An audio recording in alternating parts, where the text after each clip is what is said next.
සුබ දවසක් ආදරණීය දුවේ පුතේ. අද අපේ මාතෘකාව තමයි දුවේ පුතේ අනාථයන් නැති ලෝකයක්. අපේ කැලෙන්ඩරේ දවස් විවිධ දිනවලට විශේෂ කරලා තියෙනවා. දුවලා පුතාලා දන්නව නේද ඒ ගැන? අපි ලෝක වැඩිහිටි දිනය කියනවා, ලෝක ළමා දිනය කියනවා, ඒ වගේම ලෝක කාන්තා දිනය කියලා අපි සමරනවා. ඉතින් ඒ වගේ තමයි දුවේ පුතේ අපි අප්‍රේල් 20 වෙනිදා ලෝක අනාථ වුණු ළමයි ගැන සිහි කරනවා. ඉතින් දුවේ පුතේ අපි හිතන්නේ යන්නේ අපේ හිතට ගොඩක් වේදනාව ගෙන දෙන, ඒ වගේම අපේ හිත සසල කරන කරුණක් ගැන. අපි කොහොමද දුවේ පුතේ මේ අනාථයන් නැති ලෝකයක් බිහි කරන්නේ කියලා තමයි අද අපි කතා කරන්න යන්නේ. ඉතින් මුලින්ම අපි බැලුවොත් දුවේ පුතේ ලෝකයේ පුරා දරුවන් මිලියන 140කට වඩා අනාථයන් ලෙස ජීවත් වෙනවා. ඉතින් මේ කියන්නේ ඉතා විශාල සංඛ්‍යාවක් නේද?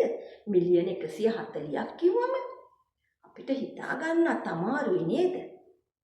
ඉතින් මේ දරුවන්ට පුතේ දෙමව්පියන්ගේ ආදරය, රැකවරණය අහිමි වෙලා, ඒ වගේ මේගොල්ලන්ට හරි මාර්ගය පෙන්වන්න කවුරුත් නැහැ. මේ විතරක්ද? කන්න කෑම නැහැ, අඳින්න ඇඳුම් පැළඳුම් නැහැ. එතකොට පාසල් යන්න අමාරුකම් තියෙනවා. ඒ වගේ මේගොල්ලන්ට ආදරයෙන් කතා කරන්න කවුරුත් නැහැ. ඉතින් මේ දරුවන්ට තමයි දුවේ පුතේ අපි මේ අනාථ දරුවන් කියලා කියන්නේ. ඉතින් අපේ රටේ දුවේ පුතේ මෙවැනි දරුවන් විශාල සංඛ්‍යාවක් ඉන්නවා. අපි හිතුවට දෙමව්පියන් දෙන්නම නැති දරුවන් තමයි අනාථ දරුවන් කියලා. ඊනාට ඒකට අපිට තව දෙයක් එකතු කරන්න පුළුවන්. ඒ තමයි දුවේ පුතේ දෙමව්පියන් රෝගීව රැකියාවක් කරන්න බැරුව ඉන්න දරුවන්. ඒ වගේම මත්ද්‍රව්‍ය වලට ඇබ්බැහි වෙච්ච දෙමව්පියන්ගේ දරුවනුත් ඉන්නේ ප්‍රශ්නයක. ඒ වගේම ඒ දරුවනුත් හුඟක් වෙලාවට ඉන්නේ පාළුවෙන්, තනිකමින්. ඉතින් ඒ වගේ දරුවන්ටත් හැඟෙන්න පුළුවන් අනේ අපි තනියෙන්, අනේ අපිට කවුරුත් නැහැනේ, අපිට තියෙන ප්‍රශ්නයක් කියන්න අපිට කවුරුත්ම නැහැනේ කියලා. හැබැයි දුවේ පුතේ ඔබ තනි වෙලා නැහැ. දෙවියන් වහන්සේ ඉන්නවා ඔබත් එක්ක. දෙවියන් වහන්සේට මේ හැම දරුවෙක්ම විශේෂ දරුවෙක්. ඉතින් අපි බලමු දුවේ පුතේ දෙවියන් වහන්සේ වගේම දුර්වල අයට පිහිට වෙලා තමාගේ ජීවිතයෙන් ඒක පෙන්නපු චරිතයක් ගැන දුවලා පුතාලා අහලත් ඇති. ඒ තමයි තෙරේසා මෞතුමිය.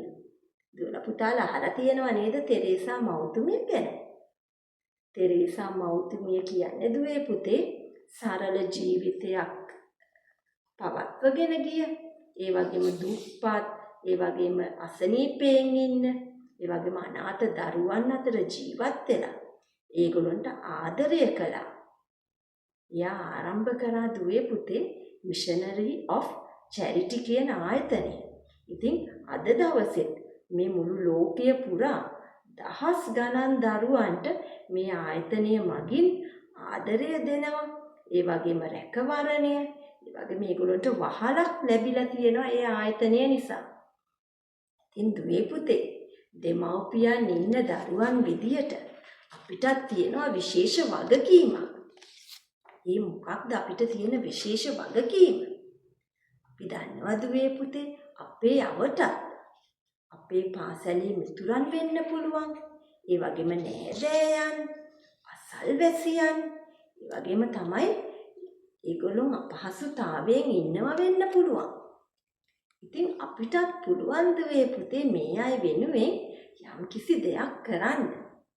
අපි කොහොමද ඒගොල්ලන්ට උදව් කරන්නේ? අපිට ඒගොල්ලන්ට කෑම දෙන්න පුළුවන්, ඇඳුම් පැළඳුම් අරන් දෙන්න පුළුවන්. ඒ වගේම අපේ පාසලේ මිතුරෙක් නම් අපිට එයාගේ පාඩම් වැඩවලට උදව් කරන්න පුළුවන් නේද? ඒ වගේ මේගොල්ලෝ එක්ක සෙල්ලම් කරන්න පුළුවන්. ඒගොල්ලෝ එක්ක යාළු වෙලා ඒගොල්ලන්ට තියෙන ප්‍රශ්නයක් අපිට බෙදා ගන්න පුළුවන් නේද දුවේ පුතේ? හැබැයි අපි ගොඩක් වෙලාවට අපි යාළු වෙන්නේ අපට සමාන අය සමග නේද? හැබැයි යේසුස් වහන්සේ නම් එහෙම නෙවෙයි. යේසුස් වහන්සේ හැමෝ එක්කම කතා කළා. ඒ වගේම යේසුස් වහන්සේ නින්දා ලැබපු අය, ඒ වගේම සමාජයෙන් කොන් කරපු අය, අසනීපයෙන් ඉන්න අය, ඒ හැමෝම යේසුස් වහන්සේ පිළිගත්තා. ඒ වගේම තමයි හැමෝන්ටම එක ලෙස සැලකුවා, ආදරය දැක්වුවා. ඉතින් අපිටත් පුළුවන් නේද යේසුස් වහන්සේ වගේ අසරණ අයට, තනි වෙච්ච අයට උදව් කරන්න. ඒගොල්ලොත් එක්ක ආදරය බෙදා ගන්න. එතකොට ඒගොල්ලන්ට දැනෙයි අනේ අපි තනි වෙලා නැහැනේ. අපිට ආදරය කරන්න අපිට යාළුවෝ ඉන්නවා, අපිට අසල්වැසියෝ ඉන්නවා කියලා. නේද දුවේ පුතේ? ඉතින් ඕගොල්ලන්ට ඒ දේ කරන්න පුළුවන්ද? ඉතින් අපි අදම තීරණයක් ගමු. අපි තව කෙනෙක්ගේ ජීවිතයට ආලෝකයක් වෙනවා කියලා. ඒකට දුවේ පුතේ අපිට අනාථයන් නැති ලොවක් බිහි කරන්න තාමත් ලේසි වෙයි. අපි අදම පටන් ගමු නේද? ඉතින් දුවේ පුතේ මේ පණිවිඩය මම අරගෙන එන්නේ දුකින් වේදනාවෙන් ඉන්න දරුවන්ට. ඔබ දුකින් වේදනාවෙන් ඉන්න දුවෙක් පුතෙක් නම් ඔබ මට අවසානයේ කියන්න තියෙන්නේ දුවේ පුතේ ඔබට වෙන කවුරුත් නැති වුණත් දෙවියන් වහන්සේ ඉන්නවා. ඉතින් ඔයගොල්ලෝ හැම වෙලේම දෙවියන් වහන්සේට කිට්ටු වෙලා ජීවත් වෙන්න. මොකද දෙවියන් වහන්සේ අපි හැමෝටම ආදරේ. දෙවියන් වහන්සේ අපිට බයිබලයේ කියලා තියෙනවා. අපි දැන් බලමු බයිබලයේ කොහොමද ඒ ගැන සඳහන් වෙන්නේ කියලා. අපිට ද්විතීය නීති සංග්‍රහයේ දෙවියන් වහන්සේ කියලා තියෙනවා 31 වෙනි පදේ. ශක්තිමත්වද ධෛර්ය සම්පන්නවද සිටින්න. බිය නොවි තැති නොගෙන ඉන්න. ඔබ සමග යන්නේ ඔබේ දෙවි සමිදානන් වහන්සේය. උන්වහන්සේ ඔබ අතරමං නොකරන සේක. ඔබ අත් නොහරින සේක. මං ආයසරයක් කියවන්න. ද්විතීය නීති සංග්‍රහයේ 31 වෙනි පදය. ශක්තිමත්ව ධෛර්ය සම්පන්නව සිටින්න. බිය නොවි තැති නොගෙන ඉන්න. ඔබ සමග යන්නේ ඔබේ දෙවි සමිදානන් වහන්සේය. උන්වහන්සේ ඔබ අතරමං නොකරන සේක. ඔබ අත් නොහරින සේක. ඉතින් මේ බයිබල් පදයෙන් කියන්නේ අපිට කොච්චර ප්‍රශ්න ආවත් ශක්තිමත්ව ධෛර්ය සම්පන්නව ඉන්න. මොකද දෙවියන් වහන්සේ අපිව කොයි වෙලාවකදීවත් අතරමං කරන්නේ නැහැ කියලා. ඉතින් දුවේ පුතේ ඔබේ ජීවිතේ දැන් දුෂ්කර වෙන්න පුළුවන්. නමුත් ඔබේ අනාගතේ ලස්සන කරන්න පුළුවන්. ඒ කරන්න පුළුවන් දෙවියන් වහන්සේටයි. ඉතින් දුවේ පුතේ දිනපතාම ඔගොල්ලෝ දේව වචනය, ඒ කියන්නේ බයිබලයේ කියවන්න. ඒ වගේම දැන ගහලා යාඥා කරන්න. ඉතින් යේසුස් වහන්සේට පුළුවන් ඔබේ අනාගතය ලස්සන කරන්න. ඒ වගේම තමයි යේසුස් වහන්සේ ගැන විශ්වාසයෙන් ඇදහිල්ලෙන් ඉදිරියට යන්න. එතකොට දෙවියන් වහන්සේ ඔබේ ජීවිතය ලස්සන කරයි. ඉතින් අපි මේ ගැන යේසුස් වහන්සේට යාඥා කරමු. අපි යාඥා කරමු.